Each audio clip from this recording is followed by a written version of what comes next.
Hi hello everyone. So guys, कैसे हो सब? आई होप आप लोगों की स्टडीज बहुत अच्छी चल रही होगी। एंड जैसे एग्जैक्टली मैंने आप लोगों को अब तक बताया है कि बच्चों, एम्स नर्सिंग को क्रैक करने का सिर्फ वन एंड ओनली सोल्यूशन है। आप लोगों को अपनी एनसीईआरटी बहुत अच्छी से पढ़नी है। अपनी एनसीईआरटी अपने टिप्स पर रखो, प्लस जितने मैं पीवाईक्यूज करा रही हूँ उनको सॉल्व करते रहो। तो फिर तो कुछ बचेगा ही नहीं भाई। क्वेश्चंस आएंगे कहाँ से? सारा सीबीएसई वाले सिलेबस से ही आने वाला है। बस थोड़ा सा ये रह जाता है कि नीट में हमारे पास क्लियर कट आइडिया होता है कि क्वेश्चंस कैसे आएंगे। बट अब हमारे पास एम्स नर्सिंग का भी है, बिकॉज मैंने जैसे आप लोगों को प्रॉमिस किया था कि बच्चों मेरे को कहीं से भी क्वेश्चन सर्च करके लेके आना, बट मेमोरी बेस्ड क्वेश्चन मैं आप लोगों के लिए बना के लेके आऊंगी। तो वही क्वेश्चन है। एंड कुछ बच्चों ने कॉमेंट सेक्शन में ये चीज प्रूफ भी किया है कि उन्होंने प्रीवियस ईयर, जब उन्होंने लास्ट ईयर एग्जाम दिया था 2022 में, एग्जैक्टली ऐसे ही क्वेश्चन आए हुए थे। तो बच्चों प्लीज आप लोग डाउट मत करो कि ये पीवाईक्यूज हैं या नहीं है। सिर्फ फोकस रखो अपनी एनसीईआरटी अच्छे से पढ़ने पे, और जितने क्वेश्चंस करा रही हैं उनको अच्छे से पढ़ लो, क्वेश्चंस को याद कर लो। बिकॉज अभी ये टाइम नहीं है कि आप लोग पूरा सिलेबस बैठ के पढ़ो। अगर आप लोगों ने पूरा सिलेबस पढ़ा हुआ है तो उसको रिवीजन करो अच्छे से। सेम कुछ बच्चों का एक और क्वेरी ये आ रहा है कि मैम हमें हिंदी मीडियम में कराओ। तो बेटा, मैं हिंदी मीडियम में समझा तो नहीं सकती हूँ, बिकॉज मेरा मीडियम ही इंग्लिश है। बट हाँ, मैं आप लोगों को क्वेश्चंस का पीडीएफ प्रोवाइड करा सकती हूँ, वो भी आपके हिंदी मीडियम के अंदर। मेरे पास हिंदी मीडियम का भी बहुत सारा मटेरियल अवेलेबल है। अगेन, सारे मटेरियल आप लोगों को पीडीएफ की फॉर्म में टेलीग्राम चैनल पे मैं शेयर कर रही हूँ। तो जिसने अब तक टेलीग्राम चैनल ज्वाइन नहीं किया है तो बच्चों प्लीज टेलीग्राम चैनल ज्वाइन कर लो। टेलीग्राम पे भी कुछ स्टूडेंट्स को पीडीएफ डाउनलोड करने में प्रॉब्लम आ रही है। तो बच्चों, उसका सोल्यूशन है कि मैं आप लोगों को एक ड्राइव का फोल्डर भी बना के दूंगी। उस फोल्डर में जितने भी मैं यहाँ पे क्वेश्चंस करा रही हूँ वो सब डे वाइज मैं वहां पे अपलोड करती रहूंगी। आप लोग वहां से सॉल्व कर लेना। टेलीग्राम चैनल प्लस आप लोगों का ड्राइव फोल्डर, ये दो ऑप्शंस है। एंड बायो में यहाँ पे करा रही हूँ, तो बच्चों प्लीज फिजिक्स केमिस्ट्री को इग्नोर मत करना कि सिर्फ बायो सिलेक्शन नहीं दिला सकता है। फिजिक्स केमिस्ट्री प्लस जीके भी आएगा। एंड मैं ट्राई करूंगी कि बच्चों जीके के लिए भी आप लोगों के लिए कुछ इंपॉर्टेंट वीडियोस लेके आऊं, जिसके थ्रू एटलीस्ट आप लोग 50% तो स्कोर कर पाओ सिर्फ वीडियोस को देख के। ठीक है, तो चलो, अब without wasting so much time we are going to start our video. First question देखो। फर्स्ट क्वेश्चन में बच्चों हम लोगों को अगेन, जब भी क्वेश्चन सॉल्व करते हो अपने सामने अपनी क्लास 11th और 12th की दोनों क्लास की एनसीईआरटी लेके बैठो। सबके सब एनसीईआरटी लेके आओ एंड एक रफ नोटबुक। जितने भी क्वेश्चन करा रही हूँ वीडियो पोज करो यहीं पे, पहले खुद क्वेश्चन ट्राई करो। खुद क्वेश्चन ट्राई करो, उसके बाद आंसर मैच करो। सबसे अच्छा तरीका ये है। अगर आप लोगों को ऐसे नहीं होता है तो सिर्फ सुनते रहो मैं क्या बोल रही हूँ, सुनते सुनते याद हो जाएगा। एक बार नहीं याद हो रहा दोबारा से देखो वीडियो, याद हो जाएगा। एक्स्ट्रा मेहनत करनी ही नहीं है। देखो, इस क्वेश्चन में क्या पूछा गया है? A gene of 600 nucleotide will code for a polypeptide chain. भाई 600 न्यूक्लियोटाइड है मेरे पास। ठीक है, अब मेरे को पता है कि हमारे पास जो कोडॉन्स होते हैं वो किस फॉर्म में होते हैं? ट्रिपलेट के फॉर्म में होता है। तो इसको 3 से डिवाइड कर दो। 600 डिवाइडेड बाई 3, कितना आ गया आंसर? 200। तो ये 200 अमाइनो एसिड्स को कोड करेगा, बिकॉज 3 न्यूक्लियोटाइड मिलके एक अमाइनो एसिड को कोड करता है। Clear? So the correct answer will be first. Second question. Okazaki made his contribution in genetics. It's Okazaki. Okazaki fragments मत पढ़ लेना इसको। उन्होंने अपना कंट्रीब्यूशन दिखाया in genetic to the understanding of, किस चीज की अंडरस्टैंडिंग के लिए? तो उन्होंने हमें क्या बताया था भाई? Okazaki fragments. तो ओकाजाकी फ्रेगमेंट किस में बनते हैं? डीएनए एप्लीकेशन में। तो ओकाजाकी नाम आप लोगों ने पढ़ा, किसके ऊपर दिया गया था? ओकासाकी साइंटिस्ट के ऊपर दिया गया था। तो डायरेक्टली याद आ जाए ओकाजाकी फ्रेगमेंट कौन से स्ट्रैंड पे बनते हैं? लेगिंग स्ट्रैंड पे बनते हैं, जिसके अंदर डिसकॉन्टिन्यूअस डीएनए एप्लीकेशन होता है। एंड डीएनए एप्लीकेशन कैसा मोड है? सेमी कंजर्वेटिव मोड है। जो मैंने आप लोगों से कल की वीडियो में भी क्वेश्चन पूछा था, किसी स्टूडेंट ने आंसर नहीं किया। भाई सिंपल सा क्वेश्चन था कि जो हमारा semi conservative mode of DNA application है उसको थियोरटिकली किसने बताया था?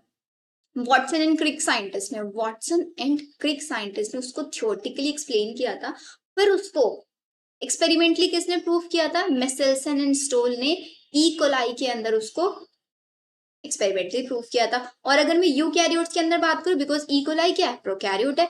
अगर मैं यूकैरियोट में बात करते हैं तो उसके अंदर हमारे कौन साइंटिस्ट थे? टेलर साइंटिस्ट थे। वीसिया फाबा प्लांट के अंदर उन्होंने डिस्कवर किया था इसको। सिंपल से इन्फॉर्मेशन है बच्चे, ये चीजें आप लोगों की अभी टिप्स पे होनी चाहिए, बिकॉज नीट एग्जाम दे चुके हो आप लोग। तो ओकासाकी फ्रेगमेंट्स किसमें बनता है? डीएनए में। साइंटिस्ट का नाम याद रखना है, ओकासाकी। Question number 3. Respiratory quotient of anaerobic respiration. Respiratory quotient is equals to CO2 divided by O2. Correct answer anaerobic respiration. Anaerobic respiration में ऑक्सीजन नहीं है तो मतलब ऑक्सीजन जीरो, तो आंसर आ जाएगा हमारा इन्फिनिटी। फर्स्ट करेक्ट आंसर हो जाएगा।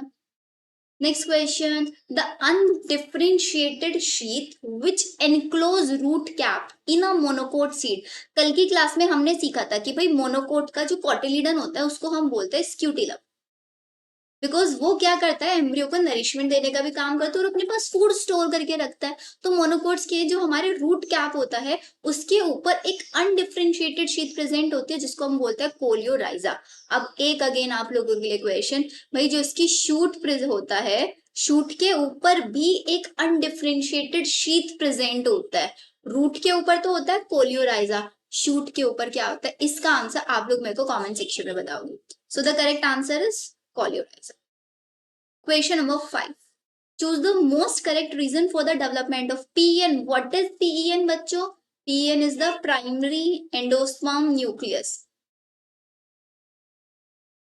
Primary endosperm nucleus. Correct reason बताना है PEN का development का, that precedes the development of zygote in angiosperm. भाई angiospermic glands के अंदर मेरा embryo develop हो रहा है, ठीक है, एम्ब्रियो को डेवलप करने के लिए नरिशमेंट चाहिएगा, फूड चाहिएगा, कहाँ से मिलेगा उसका नरिशमेंट, उसको पीएन प्राइमरी एंडोस्पर्म न्यूक्लियस देता है। तो पहले फूड बनेगा या पहले डेवलपमेंट स्टार्ट हो जाएगा?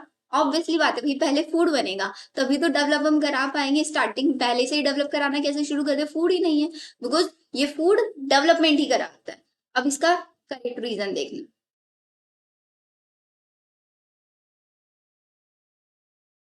रीजंस में क्या लिखता है, zygote remain dormant for a short period, की जो जाइगोट होता है कुछ टाइम के लिए आपका डॉर्मेंट स्टेट में, डॉर्मेंट मतलब इनएक्टिव स्टेज में चला जाता है। एंडोस्पर्म इंश्योर कराता है nutrition for the embryo. This is correct, because endosperm he nutrition देने का काम करता है, because endosperm is a nutritive tissue. PN is a triploid, भाई ट्रिप्लॉइड होता है, सो इट डिवाइड प्लस ऐसा कुछ रीजन नहीं है, all of the. Correct answer हमारा डू ही होगा। अब तक सारे क्वेश्चन एनसीईआरटी बेस्ड है बच्चों। Sixth question. Alcohol fermentation by microbes to obtain different types of alcoholic beverages is mainly based on, भाई alcoholic fermentation किसकी वजह से होता है, distillation process होता है जिसके अंदर alcohol बनता है, हमारे पास ethanol बनता है। तो distillation process है, all of these type of nutrient medium only, obviously nutrient medium है। so इसका आंसर होगा types of beverages used only, exactly types of beverages भी होता है, तो हमारे पास करेक्ट आंसर होगा all of these। Next, prothallus is independent gametophyte seed in prothallus and एक होती है लीफी स्टेज और एक प्रोटोनीमा स्टेज। किसके अंदर बनती है leafy stage? Prothallus. Plant kingdom का क्वेश्चन है बच्चों, ये प्रोथैलस हमारा किसके अंदर बनता है?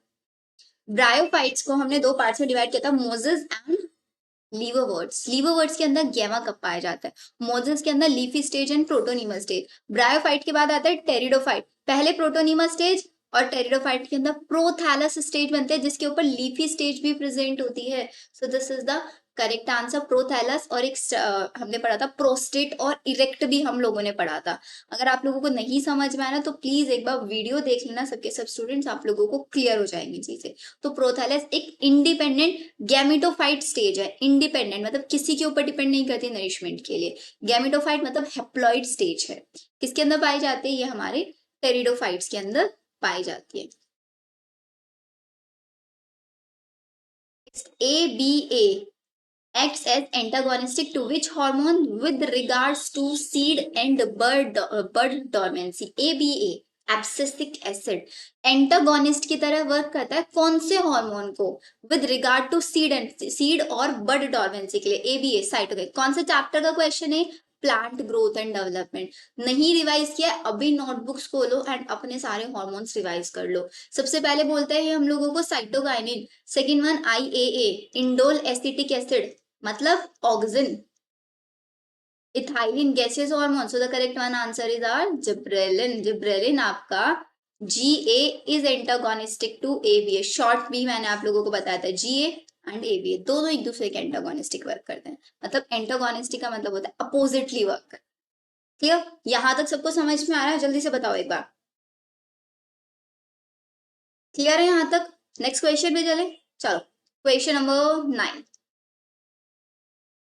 देखो क्वेश्चन नंबर 9 हमको क्या बताते हैं, गोल्डन राइस। ये क्वेश्चन आ गया हमारा बायोटेक्नोलॉजी से।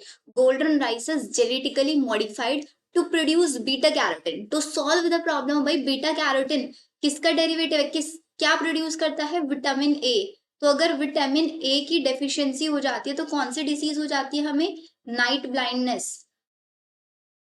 अब आंसर पिक कर लो आप लोग खुद से।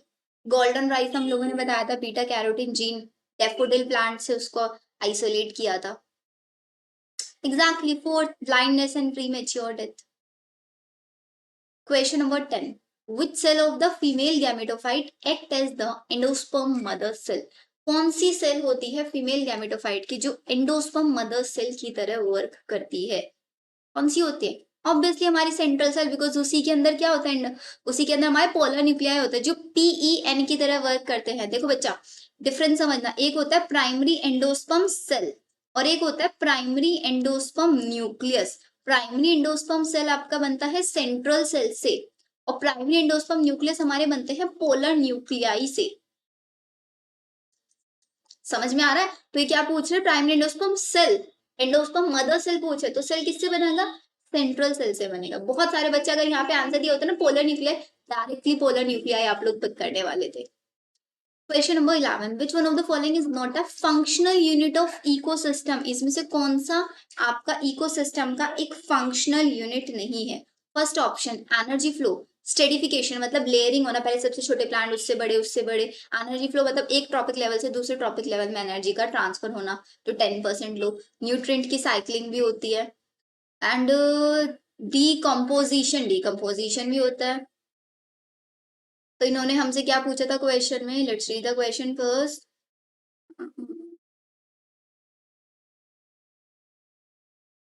किधर गया question, is not a functional unit of, functional unit नहीं है ऑब्वियसली, हमारा स्ट्रेटिफिकेशन नहीं है, बिकॉज स्ट्रेटिफिकेशन एक इकोसिस्टम में एक फॉरेस्ट के अंदर सबसे ज्यादा पाया जाता है।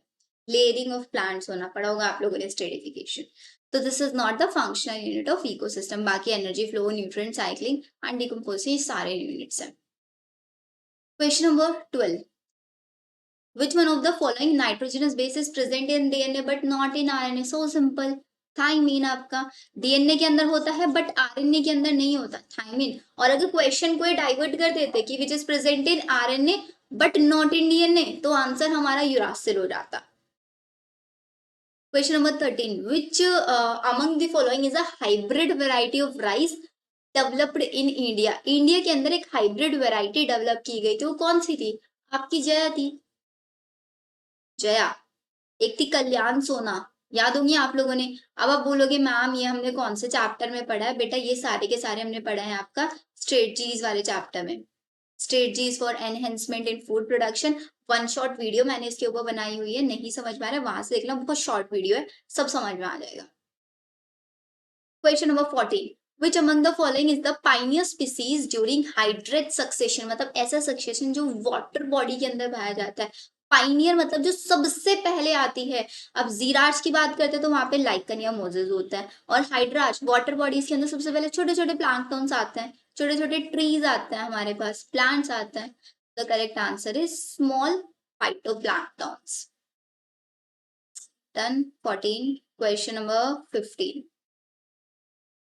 15 क्वेश्चन देखो बच्चों, विच of the following hormone is not auxin. इसमें से कौन सा हार्मोन है जो भाई ऑक्सिन नहीं है? Indole butyric acid, 24DIAA। ABA नहीं है भाई, ABA is abscisic acid. 16 question देखो, which of the following fern also show heterospory apart from Selaginella। भाई सेलेजिनेला को छोड़ के और कौन सा हमारे पास टेरिडोफाइट है जो हेट्रोस्पोरस कंडीशन दिखाता है? सिस्टेल्विनिया। क्वेश्चन सॉल्व किया था, विच of the following is the wrong part. हमारे पास वाटर ऑफ कोकोनट, कोकोनट का जो वाटर होता है फ्री एंडोस्पर्म, उसका जो मलाई वाला पार्ट होता है ना व्हाइटिश पार्ट, उसको सेलुलर एंडोस्पर्म होता है। स्क्यूटिलम एम्ब्रियो ऑफ कोकोनट, भाई कोकोनट मोनोकोट नहीं होता, स्क्यूटिलम इज द एम्ब्रियो। नहीं, क्या ये कॉटिलीडन है, this is the cotyledon. Shell of coconut fuse pericarp and testa, this is. तो करेक्ट आंसर हमारा थर्ड, बिकॉज रॉन्ग पेयर हमें बताना था यहाँ पे। Next, cotton and jute, cotton and jute कैसी क्रॉप्स होती हैं? अगेन हमारा क्वेश्चन आ गया, cotton and jute are the kharif crops. याद रहता है, ये तो हम लोगों को जनरल नॉलेज का क्वेश्चन है। These are the kharif crops. Question number 19, the enzyme recombinase is required in which, भाई जहां पे मेरे को रिकॉम्बिनेशन कराना पड़ता है। रिकॉम्बिनेशन मतलब जहां पे क्रॉसिंग ओवर स्टेज होती है, हमारा दो क्रोमोसोम्स क्रॉस ओवर करते हैं, जेनेटिक मटेरियल को एक्सचेंज करते हैं, फिर रिकॉम्बिनेशन नोड्यूल बन जाता है। उस रिकॉम्बिनेशन नोड्यूल को ब्रेक करने के लिए रिकॉम्बिनेज एंजाइम की हमें जरूरत पड़ती है। वो हमें जरूरत पड़ती है किसके अंदर? पैकाइटिन के अंदर। इसकी स्टेजेस हम लोगों ने याद की थी ना, लीजा जरा पानी दे दो। लीजा मतलब leptotene, zygotene, pachytene, diplotene and diakinesis.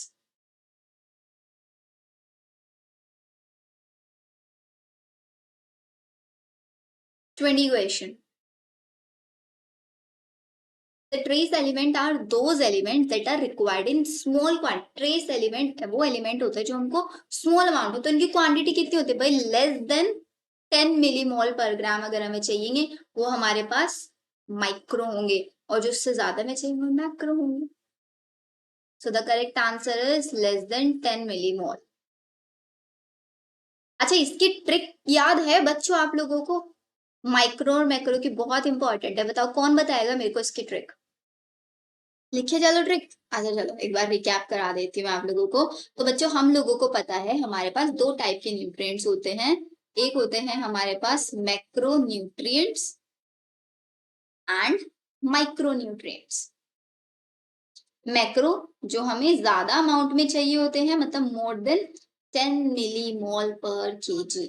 अब मैक्रो ज्यादा अमाउंट में चाहिए, तो इसका मतलब ही हमारे पास सब्सटेंस क्या होंगे? देखो ट्रिक याद रखनी है डायरेक्टली। कौन पीके मग से कॉफी, मतलब सपोज आपके सामने कोई कॉफी रखी हुई थी मग में, और आप ही पूछ रहे हो, आपकी वो अचानक से खत्म हो गई, क्या पूछ रहे हो कि भाई कौन पी के गया मेरे मग से कॉफी? वही हमारी मैक्रोन्यूट्रिएंट्स की ट्रिक है, कौन पी के मग से कॉफी। अब इसको कैसे लिखेंगे? कौन, कौन को कैसे लिखता है? जैसे कि हमारी मैसेज लैंग्वेज होती है, कौन को KON लिखता है, बट इसको KON ना लिख के अब से हम लिखेंगे कौन, CHON। Carbon hydrogen oxygen nitrogen. P K phosphorus, P K movie तो सबने देखी होगी ना बच्चों। मग Mg से सल्फर, कॉफी कैल्शियम। तो मेरे पास carbon hydrogen oxygen nitrogen phosphorus potassium magnesium sulphur and calcium, these are the macronutrients. अब माइक्रोन्यूट्रिएंट्स की ट्रिक देख लो। माइक्रोन्यूट्रिएंट्स की ट्रिक है मैंने, मैग्नीज, बॉम्बे, बोरॉन, जाकर, साइकिल, कुएं, में, नी, पैकी। अब ये ट्रिक क्या है देखो, लिखते हैं इसको। MN मतलब मैंने, बी मतलब बॉम्बे, जाकर ZN जाकर। अरे तो ना मुझसे हिंदी में लिखना बहुत कम आता है। जाकर, CL साइकिल, कुएं, में, मो को में पढ़ना, नी पैकी। बताओ मस्त है ना trick? Macronutrients and micronutrients. Macronutrients कौन पी के मग से कॉफी, एंड माइक्रो मैंने बॉम्बे जाकर साइकिल कुएं में नहीं फेंकी। भैया अगर हिंदी लिखने में थोड़ी मिस्टेक कर दी हो तो प्लीज माइंड मत करना बच्चों। आई नो हिंदी हमारी राष्ट्रभाषा है, सबको आनी चाहिए, बट होता है ना कि 10th क्लास के बाद हमारा टच छूट जाता है बिल्कुल हिंदी से। बिकॉज पहले के स्कूल्स में, इवन अभी आप लोगों के पास हिंदी सब्जेक्ट होता है 12th क्लास तक। जब मैंने अपनी 12th फिनिश की थी, 10th फिनिश किया था, तब हमारे पास 10th जो हिंदी था वो आई गेस 8th क्लास तक था सिर्फ, उसके बाद हिंदी सब्जेक्ट नहीं पढ़ा है। इवन सब कुछ इंग्लिश में पढ़ा है, तो हैबिट नहीं रहा हिंदी लिखने का। नेक्स्ट क्वेश्चन करें 21, the types of chromosome with the centromere at the centre. भाई जिसका क्रोमोसोम में सेंट्रोमियर सेंटर पे होता है बिल्कुल, उसको क्या बोलता है? टीलोसेंट्रिक नहीं, सब मेटासेंट्रिक या फिर metacentric. The correct one answer is metacentric. सब मेटासेंट्रिक में क्या होता है? एक शॉर्टर एंड होता है, एक लॉन्गर आर्म होती है। This is metacentric. टीलोसेंट्रिक में बिल्कुल एंड पे होता है, एक्रो में बहुत ज्यादा शॉर्ट हो जाता है, बहुत ज्यादा लॉन्ग हो जाता है। ठीक है, जिसको हिंदी में पढ़ना है बच्चों, पीडीएफ से प्लीज हिंदी में आप लोग पढ़ सकते हो ये चीज।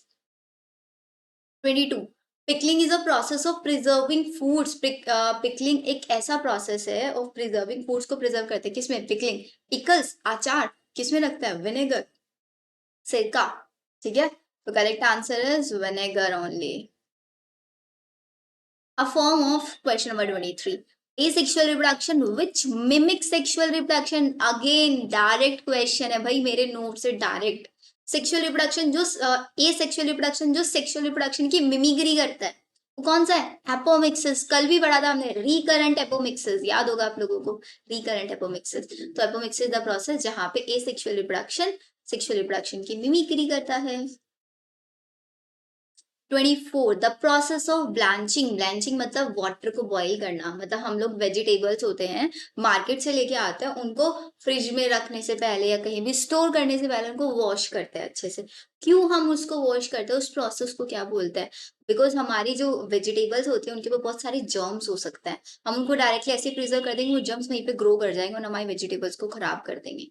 अब देखो जरा, only soften vegetables and make them easier to pack. उनको अच्छे से पैक करने के लिए, उनको सॉफ्ट बनाने के लिए only inactivate the enzyme that cause loss of flavour, texture या कलर, या फिर आपका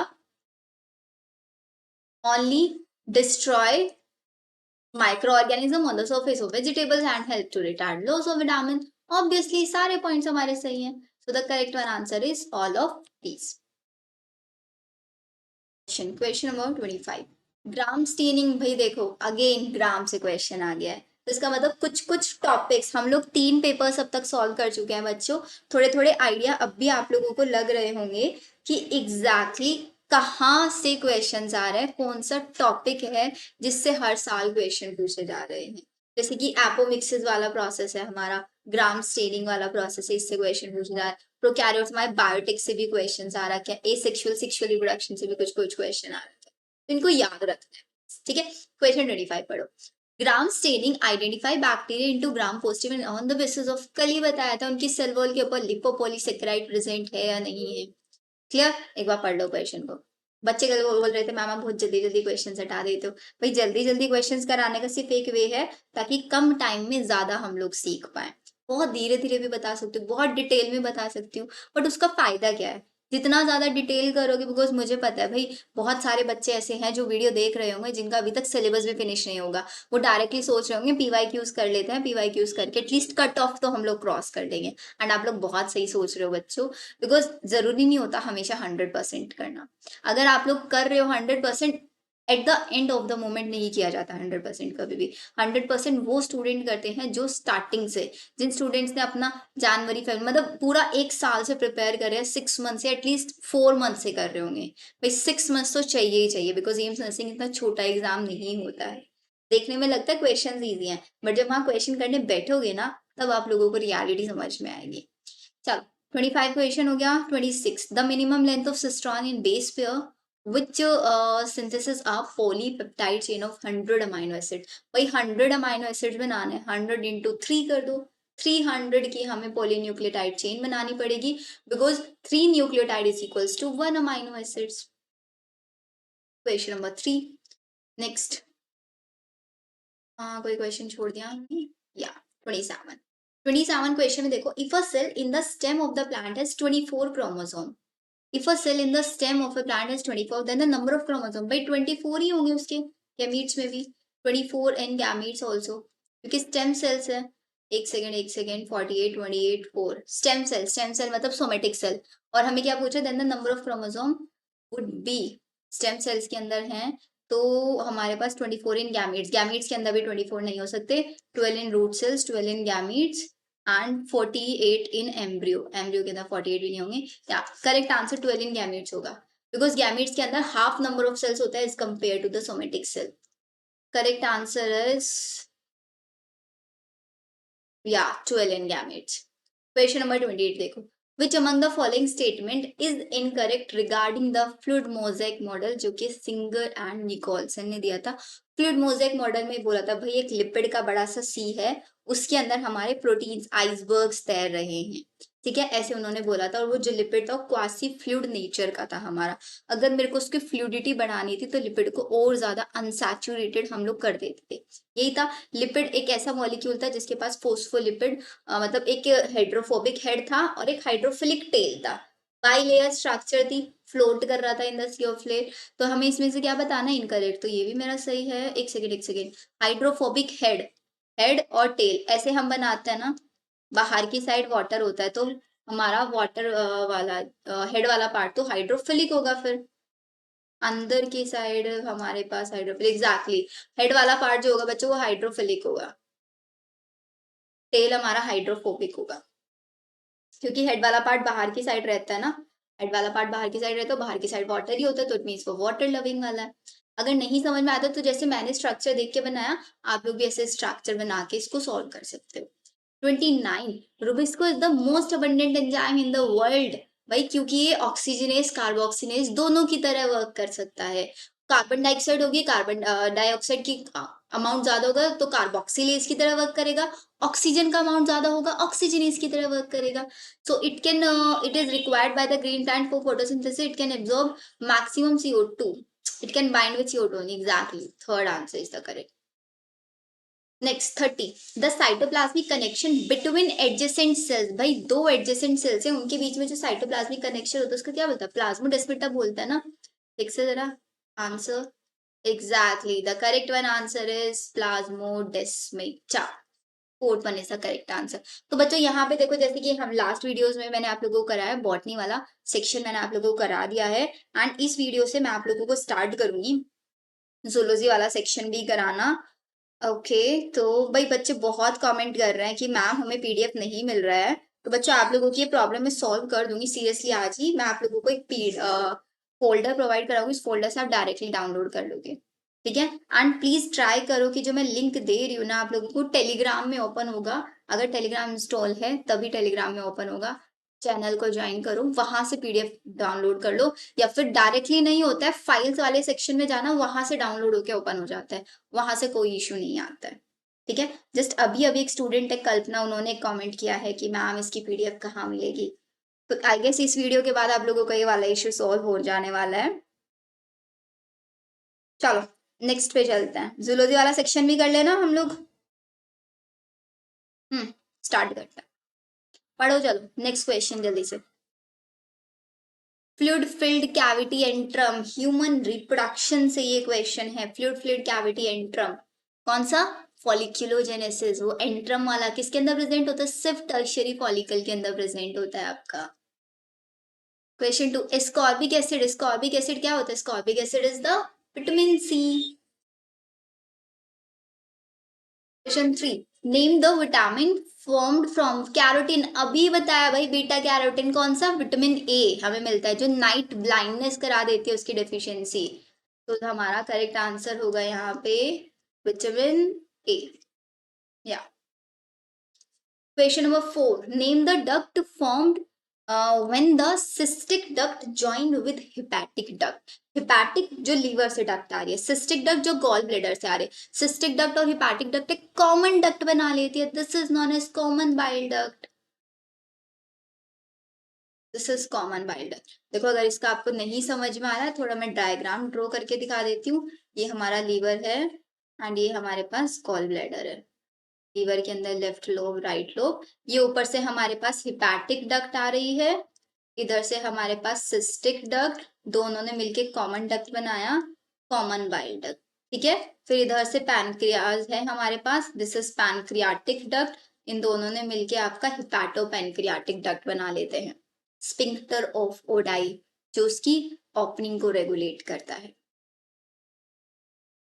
तो correct answer is common bile duct. Question number 5, dermatitis, diarrhoea and dementia are the symptoms for the deficiency of. जब body के अंदर vitamin B3 की deficiency हो जाती है तब आपको डायरिया हो सकता है, डर्मेटाइटिस हो सकता है और डेमेंटिया हो सकता है। डायरेक्ट क्वेश्चन है बच्चों, याद रखना है विटामिन बी3 की डेफिशिएंसी से।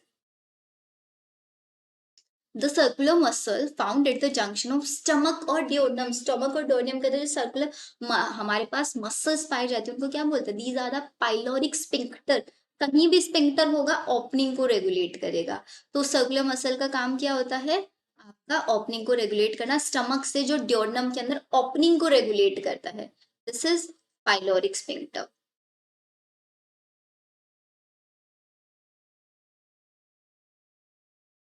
Number 7, corpus luteum is form from, corpus luteum कब से बनता है, हमारा टर्शियरी फॉलिकल ग्रो करके ग्राफिन फॉलिकल में कन्वर्ट होता है, फिर graphene follicle at the 14th day ovulation के टाइम पे जब एलएच सर्ज आता है तो तब वो आपका रप्चर हो जाता है, सेकेंडरी ओसाइट निकल के फेलोपियन ट्यूब में चला जाता है आपका, और जो स्ट्रक्चर बच जाती है उसको हम बोलते हैं कॉर्पस ल्यूटियम, जो कि अपने अंदर से 4 टाइप के हॉर्मोन्स रिलीज करता है।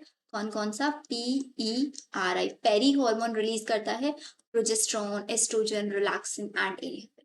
और कॉर्पस ल्यूटियम का लाइफ स्पेन कितना होता है, 14 डेज का। जब तक कॉर्पस ल्यूटियम रहेगा तब तक बॉडी के अंदर ल्यूटिलाइजिंग हार्मोन की कॉन्सेंट्रेशन रहेगी। कॉर्पस ल्यूटियम ल्यूटिलाइजिंग हार्मोन गया, कॉर्पस ल्यूटियम रीजनरेट हो गया, वापस से मेंस्ट्रुअल साइकिल स्टार्ट हो जाती है। तो ये किससे बनता है, it is form from Graafian follicle. Question number 8. Which of the following is the birth control device used by a male? Copper T females use करता है, diaphragm, oral pill. Third one, the condom are the contraceptive device which is used by males. Question number 9. Which of the following is an exocrine secretion? ऐसी कौन सी इनमें से secretion है जो exocrine होता है? हमारे पास 2 टाइप की ग्लैंड्स होती है, endocrine gland and exocrine gland. ऐसी सिक्रीशन जिनका डायरेक्टली डक्ट्स के थ्रू होता है, these are known as exocrine secretions. तो यहाँ पे है हमारा saliva, oxytocin, thyroxine, vasopressin, these are the hormones, hormones का डायरेक्टली ब्लड के अंदर सिक्रीशन होता है without any ducts. Question 10, the mass of nephron in the peripheral neural system, जो पेरिफेरल PNS, हमारे पेरिफेरल न्यूरल सिस्टम के अंदर जो न्यूरॉन्स का मास होता है उसको हम क्या बोलते हैं, दीज आर नॉन एज, उनकी बहुत एक स्ट्रक्चर बन जाती है, ganglia. So correct answer is nuclei, तो नहीं होगा फर्स्ट ऑप्शन में, ट्रैक्ट्स, नर्व्स और गैंग। करेक्ट, बहुत इजी क्वेश्चन है बच्चों, सीरियसली जूलॉजी वाले क्वेश्चन तो मुझे बॉटनी वाले से भी और ज्यादा इजी लग रहा है। Next, a population having mostly younger age group means it's, एक पॉपुलेशन है जिसके अंदर यंगर एज वाले इंडिविजुअल ज्यादा है, तो यंगर एज वाले ज्यादा, इट मींस उतना ही ज्यादा रिप्रोडक्शन वहां पे हो रहा होगा तो उनका बर्थ रेट हाई होगा, birth rate is high. Correct. 12, the cause of ovulation in female is attributed, भाई ओव्यूलेशन किसकी वजह से होता है, जब एलएच सर्ज आता है, और एलएच सर्ज किसकी वजह से आता है, जब बॉडी के अंदर एस्ट्रोजन एक हाईएस्ट पीक पे पहुंच जाता है, तब वो आपकी पिट्यूटरी ग्लैंड को सिग्नल देता है कि आप भाई एलएच और एफएसएच सिक्रीट करो। कहाँ से सिक्रीट होता है, एंटीरियर पिट्यूटरी से सिक्रीट होता है। तो पहला question, the case of cause of ovulation in female is attributed to inhibit LSH and stimulate LH secretion by anterior pituitary, all of the FSH को इनहिबिट करता है ये, increase salt concentration of the liquor follicle only, increase in osmotic pressure and rupture of the graphene, भाई सारे के सारे causes होता है। तो the correct one answer is all of these. Inbreeding depression, inbreeding again question आ गया, कौन से वाला, strategies for enhancement in food production chapter से। अब इसमें क्या पूछते हैं भाई हमसे, the best method to overcome inbreeding, मतलब जब सेम ही स्पीसीज इंटरब्रीड करती रहती है 4 से 6 जनरेशन तक, तब वहां पे इनब्रीडिंग डिप्रेशन आ जाता है। कोई भी एक रिसेसिव कैरेक्टर जो हार्मफुल भी हो सकता है वो एक्सप्रेस होने लग जाता है। तो अगर हमें ओवरकम करना है इन ब्रीडिंग डिप्रेशन को, तो हम वहां पे क्रॉस ब्रीडिंग करा सकते हैं, या फिर आउट ब्रीडिंग करा सकते हैं, आउट क्रॉस करा सकते हैं, या फिर आपका next interspecific hybridisation, no बेटा आउट क्रॉसिंग हम वहां पे कराते हैं। ये डायरेक्ट क्वेश्चन है जो मैंने आप लोगों को वन शॉट में समझाया हुआ है, कैसे कराते हैं वो भी मैंने आप लोगों को बताया हुआ है। Which one of the following is not included under in situ conservation, इसमें से कौन सा है जो इन सीटू कंजर्वेशन में इंक्लूडेड नहीं है। इन सीटू कंजर्वेशन का मतलब भाई उसके पास में ही जाके उसको, होता है ना कि हमारे पास एक एंडेंजर्ड स्पीसीज है, एंडेंजर्ड जैसे कि सपोज करें, एग्जांपल देते हैं, डॉक्टर होता है, आप लोग बीमार हैं, तो सिंगल अगर घर में एक ही इंडिविजुअल बीमार है तो डॉक्टर के पास जाएगा, डॉक्टर उसको अपने पास बुलाएगा और उसकी टेक केयर करेगा। लेकिन अगर घर में सभी लोग बीमार हैं तो डॉक्टर को घर पे बुलाया जाता है। एक चीज होगी कि उसके घर पे जाके उसकी केयर करना, एक चीज होगी उसको उठा के अपने पास लेके आना तब केयर करना। सेम इन सीटू वो होता है, उसके पास जाके उसकी केयर करना। तो इस इन सीटू कंजर्वेशन में क्या आता है हमारे पास, नॉट इंक्लूडेड नेशनल पार्क्स आते हैं, sanctuary, sacred groves, botanical gardens in situ में नहीं आते, botanical gardens are ex situ conservation. Question number 15. Which of the following is not a feature of the Neanderthal man? This is the question from evolution chapter. Neanderthal man का कोई feature नहीं है. Neanderthal man use heights to protect their body, develop cave art. भाई cave art हमारे Neanderthal men नहीं बनाते थे, अपनी dead bodies को bury करते थे. Brain का size 1400 cc था exactly. So the correct answer is developed cave art. ये इनका feature नहीं था हमारे पास. Next. Which of the following taxonomical aid provide information for identification of nemospecies found in an area? ये क्वेश्चन है living world chapter से। इनमें से कौन सा टेक्सोनॉमिकल एड है जो इन्फॉर्मेशन प्रोवाइड कराता है आइडेंटिफिकेशन ऑफ नेम्स और स्पीसीज, कि भाई किसी एरिया के अंदर जा रहे हो वहां पे कितने टाइप की स्पीसीज है, उनका नाम क्या है। तो वो आपको क्या बताता है, ऑप्शन पढ़ो, manual, catalogue, flora. Exactly manual होता है भाई। किसी भी कहीं पे भी जाते हो आप लोग किसी एरिया के अंदर, उसका मैनुअल चेक करते हो कि भाई उसके अंदर कितनी, सपोज अभी समर वेकेशन चल रहा है, बहुत सारे स्टूडेंट्स अपना एग्जाम होने के बाद बहुत सारे स्टूडेंट समर वेकेशन पे गए होंगे, कहीं कहीं घूमने जाता है, तो पहले उस एरिया के बारे में पूरा सर्च कर लेता है, नहीं कर लेता है, पूरा मैनुअलिंग चेक कर लेता है कि उस एरिया के अंदर स्पेसिफिक कौन कौन सी जगह है अच्छी घूमने के लिए। और किसी होटल में जाते हैं पर्टिकुलरली एक जगह पे हम देखते हैं तो उसको कैटलॉग मांगते हैं। तो हमें यहाँ क्या करना है कि एक एरिया के अंदर नेम्स को आइडेंटिफाई करने, कितनी टाइप की स्पीसीज है, कितने एनिमल्स है, कौन कौन से एनिमल्स, वो कैटेलॉग के अंदर आएगा। तो करेक्ट आंसर होगा मेरे पास यहाँ पे manuals.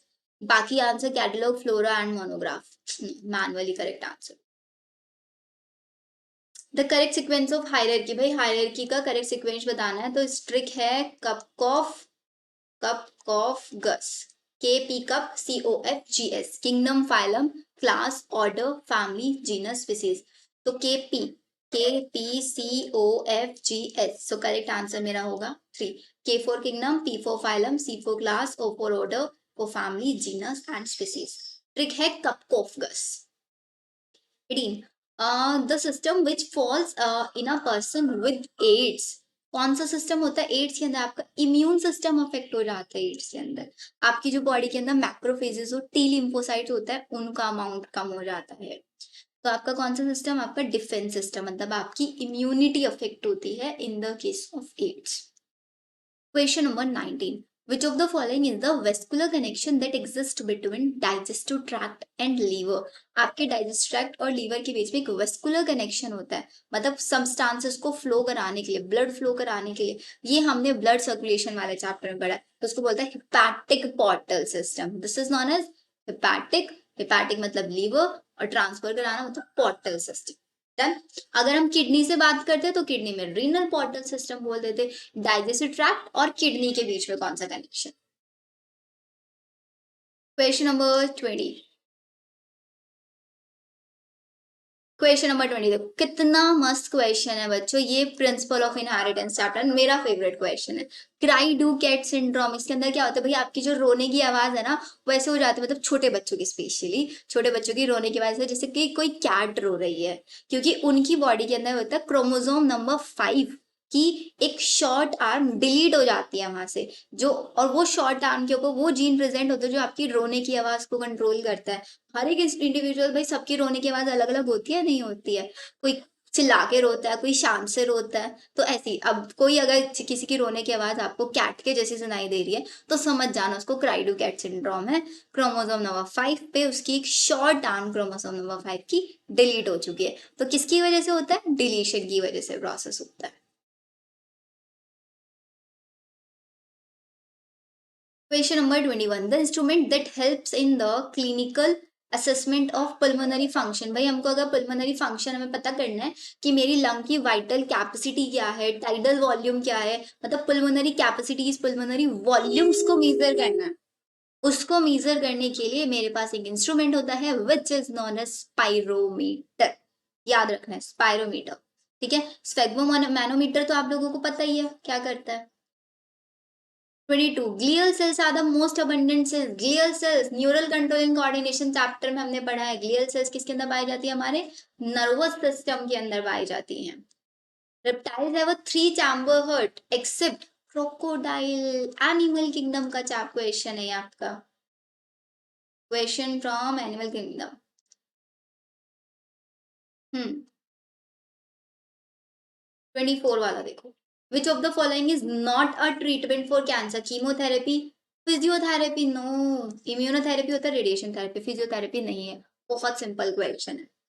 25, a population having higher rate of birth than the mortality rate indicates, एक पॉपुलेशन है जिसके अंदर बर्थ रेट ज्यादा है than the death rate. Birth rate ज्यादा है मतलब वहां की पॉपुलेशन बढ़ रही है, एक्सपोनेंशियली बढ़ रही है, तो this growth is known as exponential growth. अगर वहां पे डेथ रेट ज्यादा होता तो मैं उसको डिक्लाइनिंग ग्रोथ बोल देती।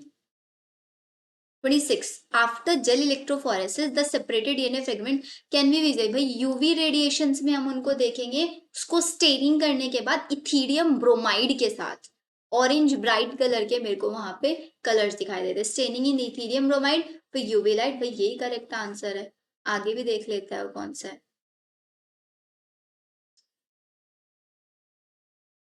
आगे इन्होंने बोला हुआ है staining in methylene blue followed by, no, all of these no. Staining ethidium bromide, ethidium bromide and followed to explain blue colour नहीं। Correct answer is this one, bright orange colour के bands आते हैं।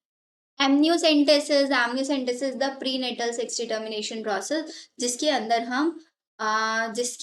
हम क्या करते हैं आपका sex determine करते हैं on the basis of bar body. Bar body क्या होता है समझाया हुआ है मैंने बच्चों को, फीमेल के अंदर दो एक्स क्रोमोसोम्स होते हैं, उन दोनों एक्स क्रोमोसोम्स में से एक एक्स क्रोमोसोम हेट्रोक्रोमेटिनाइजेशन कर लेता है, मतलब अपने आप को टाइटली पैक कर लेता है, जिसकी वजह से इनएक्टिव हो जाता है और हेट्रोक्रोमेटिन की फॉर्म में होता है, तो डार्कली स्टेन होता है। हम क्या करते हैं एमनियोसेंटेसिस प्रोसेस में, जो फीटस होता है उसका एमनियोटिक फ्लूइड निकालते हैं, एमनियोटिक फ्लूइड को स्टडी करते हैं, उसके अंदर क्रोमोसोम स्टेनिंग करते हैं। स्टेनिंग करने में अगर मेरे को कोई डंबल शेप स्ट्रक्चर दिखाई देती है वो बार बॉडी होगी, तो इट मीन्स वो हमारे पास फीमेल होगी प्रेजेंट। एमनियोसेंटेसिस को सेक्स डिटरमाइन करने के लिए नहीं डिस्कवर किया गया था, इसको जेनेटिक डिसऑर्डर्स को पता करने के लिए किया गया था। तो ये हमारा क्या बताता है, कैरियोटाइपिंग बताता है किसके अंदर, आपके एमनियोटिक फ्लूइड के अंदर। Question number 28. Fast block to polyspermy occurs due to polyspermy, fast block भाई एक स्लो अप्रोच होता है, एक फास्ट अप्रोच होता है। पोलिस्पर्मी एक ओवम को बहुत सारे स्पर्म्स फ्यूज ना कर दे, उसको बचाने के लिए हम लोग क्या कराते हैं यहाँ पे, जो ओवम की प्लाज्मा मेम्ब्रेन होती है उसको डीपोलराइजेशन करा देते हैं। एक होती है यहाँ पे कॉर्टिसोल टेक्निक, कॉर्टिसोल टेक्निक भी मैंने आप लोगों को डिटेल में पढ़ाए हुए हैं। तो फास्टली हमारा क्या होता है, एन ए पॉजिटिव का इन्फ्लक्स करा देता है, जिसके थ्रू मेम्ब्रेन डीपोलराइज हो जाएगी, तो कोई दूसरा स्पर्म आके वहां पे एंटर नहीं हो पाता है। Next question 29. Darwin's finches in the Galapagos Island is an examples of Darwin finches. Again evolution chapter का क्वेश्चन है। Galapagos Island के अंदर जो डार्विन फिंचेस मिले तो हमको किसका रिजल्ट बताते हैं, these are the result of adaptive radiation, कि भाई एडेप्टेशन हुआ है हमारी अलग अलग फिंचेस के अंदर, तभी उनका बीक का साइज किसी के अंदर कुछ है, किसी के अंदर कुछ है। Next question number 30. A person who have been vaccinated for certain viruses has acquired, भाई जिसको हमने वैक्सीन किया हुआ है, वैक्सीनेटेड किया हुआ है बहुत सारे वायरसेस के लिए, तो उसकी बॉडी के अंदर क्या होगा, एक वैक्सीन लगाया, तो वैक्सीन किस टाइप का, आर्टिफिशियल इम्यून सिस्टम है ये। So this is the artificial active immune system, not passive, this is the active immune system. तो करेक्ट आंसर इज दिस। तो बच्चों सक्सेसफुली हम लोगों ने बॉटनी एंड जूलॉजी दोनों सेक्शंस कवर अप कर लिए हैं। आई होप आप लोगों के लिए वीडियोस बहुत हेल्पफुल रह रही होंगी, because I am trying my best कि क्वेश्चंस को जितना पॉसिबल हो पाए कम से कम टाइम में और अच्छे से एक्सप्लेन करूं। हिंदी मीडियम वाले स्टूडेंट्स को जरूर प्रॉब्लम आएगी, बट उनके लिए सिर्फ यही तरीका है बच्चों कि मैं क्वेश्चन यहाँ पे समझा रही हूँ, साथ साथ हिंदी भी लिखा हुआ है, क्वेश्चन समझ लो, आंसर मैं बता रही हूँ, आंसर याद कर लो, नहीं समझ रहा है थोड़ा सा अपनी बुक्स को रेफर कर लो।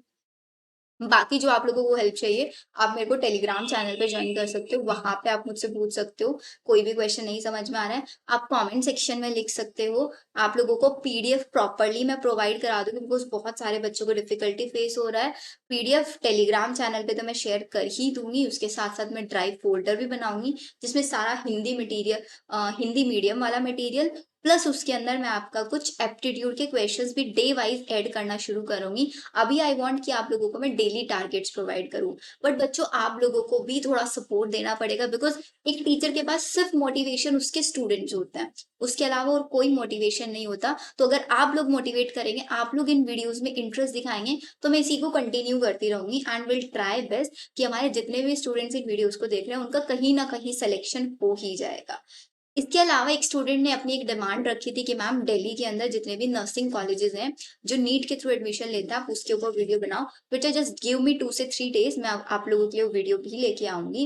एंड इसके साथ साथ आप लोगों को अगर एम्स नर्सिंग में लग रहा है कि आप लोगों का नहीं हो पाएगा, तो बच्चों हमारी जो राजस्थान यूनिवर्सिटी है वो भी अपना पैरामेडिकल और नर्सिंग के लिए अलग से एंट्रेंस एग्जाम कराती है, और उन्होंने वो फॉर्म्स रिलीज कर दिए हैं। उसकी फॉर्म फिलिंग की पूरी वीडियो मैं आप लोगों को बना के प्रोवाइड कराऊंगी। लेकिन उससे पहले आप लोग डेट्स और उसका सिलेबस वगैरह एक बार मैंने वीडियो बनाया हुआ उसको देख लेना। अगर आप लोग इंटरेस्टेड हैं देन मैं आप लोगों को फॉर्म फिलिंग प्रोसीजर समझा दूंगी, बहुत अच्छा है। सिर्फ और सिर्फ 12th का सिलेबस आता है, बहुत ईजी पैटर्न है। बस थोड़ी सी डिफिकल्टी वहां पे ये आ जाती है कि सिर्फ 15% सीट्स हैं, बट राजस्थान एक ऐसा स्टेट है जिसके अंदर सबसे ज्यादा नर्सिंग की सीट्स हैं, तो उन 15% में भी काफी सीट्स आप लोगों को मिल जाएगा। जैसे एम्स नर्सिंग में हमारे पास कम सीट्स है, अराउंड 900 के अराउंड सीट्स है हमारे पास, 968 या 967 नंबर है। स्टार्टिंग में मैंने आप लोगों को जब एम्स नर्सिंग का फॉर्म फिलिंग समझाया था, सारे सीट्स भी बताया था, कट ऑफ वगैरह सब कुछ समझाया हुआ है। अगर आप लोगों को क्लियर नहीं है प्लीज उसको देखो, बिकॉज किसी भी टारगेट को अचीव करने से पहले आपको पूरा टारगेट समझना जरूरी होता है कि एग्जैक्टली क्या टारगेट है, मैं क्या अचीव करने जा रहा हूँ, कैसे मैं उसको अचीव कर सकता हूँ।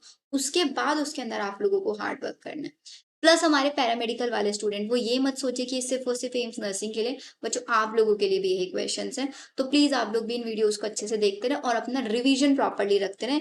आप लोगों के पास टाइम है तो प्लीज इस टाइम को वेस्ट नहीं करना, ठीक है। अगर आप लोगों को वीडियो अच्छी लगे तो प्लीज लाइक करना, शेयर करना। एंड जितने भी आप लोगों के कॉन्टेक्ट में स्टूडेंट्स हैं जो एम्स नर्सिंग के लिए प्रिपेयर कर रहे हैं, पैरामेडिकल या किसी भी नर्सिंग एंट्रेंस एग्जाम के लिए, तो उनके साथ आप ये वीडियो शेयर करें। तो जस्ट एक टीचर को सिर्फ मोटिवेशन चाहिए, आप लोगों का मोटिवेशन मिलता रहेगा, तो ऐसे ही मैं आप लोगों के लिए वीडियोस बनाते रहूँ। Thank you everyone, bye bye.